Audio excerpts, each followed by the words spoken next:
بالله من الشيطان الرجيم. Bismillahirrahmanirrahim. Respected chief guests and teachers, Assalamu alaikum. The topic of my today's speech is "My culture is my pride." Mr. President, our home, Pakistan, is a land of different cultures. From Khyber to Mehran, we all live happily with one another.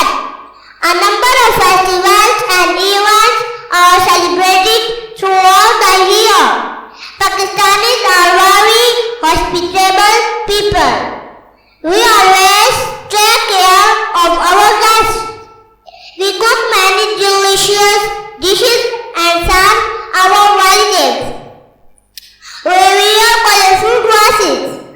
Local games and other events are arranged in which the young and the old participation actively to spend memorable time. Mr. President, culture is the way we live, food we eat, dresses we wear, etc.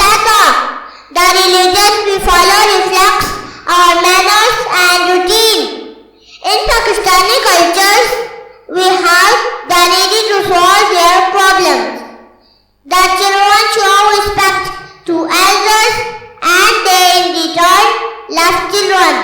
A senior citizen in a village or in a city is respected by